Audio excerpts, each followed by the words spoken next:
नरेंद्र मोदी महिलाओं को आधी आबादी के बजाय भारत की पूरी शक्ति कहते हैं।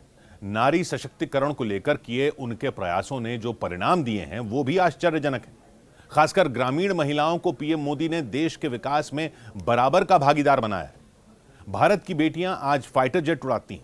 भारत की बेटियां अब बॉर्डर की रखवाली करती हैं। भारत की ग्रामीण महिलाएं अब किसी पर निर्भर नहीं, वो अब राष्ट्र निर्माता हैं। माताओं, बहनों, बेटियों का सामर्थ्य बढ़ाने के साथ साथ उनकी सुरक्षा भी देश की प्राथमिकता है। 18 जून 2016 air force academy Hyderabad.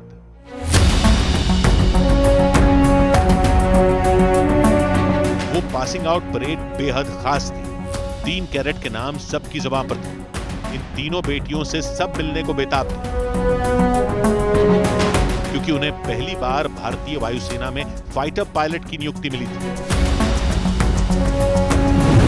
Squadron leader Avani Chaturvedi, squadron leader Mohana Singh और फ्लाइट लेफ्टिनेंट भावना कंठ को भारतीय वायुसेना में लड़ाकू पायलट बनने का सौभाग्य एक साथ मिला। वैसे तो साल 1991 से महिला पायलट वायुसेना में सेवा दे रही थी, लेकिन जंगी जेट उड़ाने का अवसर अवनी, भावना और मोहना के खाते में आया। जब एकेडमी गई थी, इनफैक्ट तब तक, क्योंकि मैंने कभी ध्यान नहीं दिया फौज की तरफ। ऑनेस्टली तब तक मेरे को पता भी नहीं था कि लड़कियों को फाइटर दिया ही नहीं जाता। इसके बाद वायुसेना में रफाल जैसे आधुनिक जंगी जेट से रण कौशल दिखाने वाली फाइटर पायलट बनने लगी।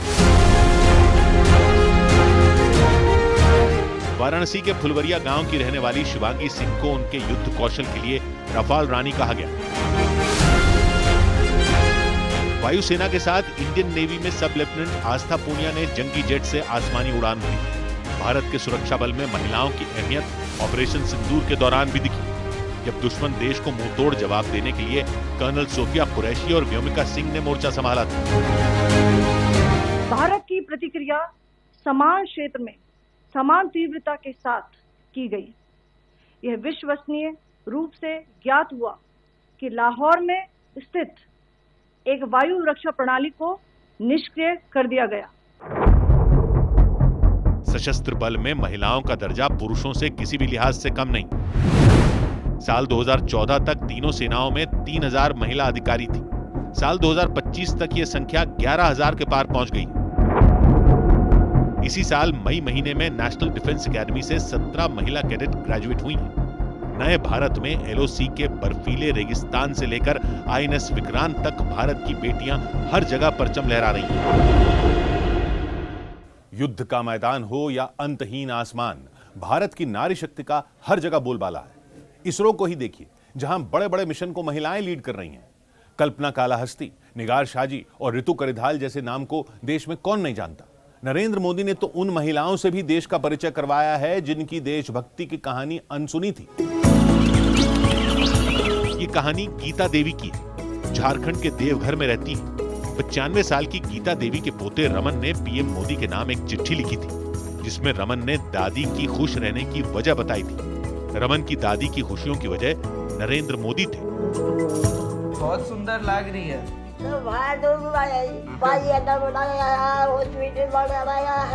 मोदी जी जैसा कोई नहीं।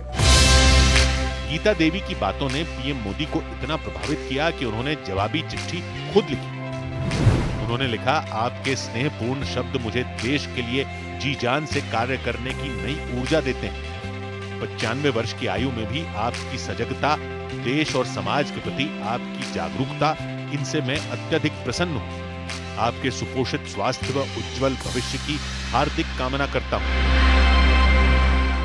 महिलाओं को मजबूती देने के लिए बनाई गई नरेंद्र मोदी की लखपति दीदी योजना ने करोड़ों महिलाओं को स्वावलंबी बनाया है।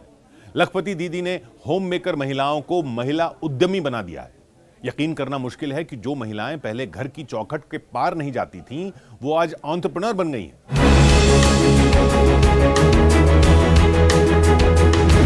लखपति दीदी योजना से महिलाएं बकरी पालन, मशरूम उत्पादन, मधुमक्खी पालन, जैविक खेती, सिलाई कढ़ाई, फूड प्रोसेसिंग जैसे लघु उद्योग चला रही हैं।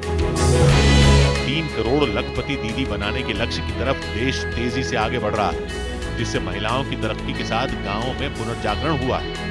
नरेंद्र मोदी की नीतियों ने नारी शक्ति के आर्थिक विकास के साथ उनके आत्मविश्वास को जगाने का भी काम किया है। इसका एक और उदाहरण खेती के काम में जुटी ड्रोन उड़ाती दीदियां भी हैं। तो आपकी पहचान क्या है वो गांव में? पायलट की है? जी सर। पायलट है कि नमो ड्रोन दीदी है? नमो ड्रोन है कि ड्रोन पायलट है सर। पीएम मोदी पर न्यूज 18 की खास सीरीज जारी है। कल रात 10:10 पर देखना ना भूलें।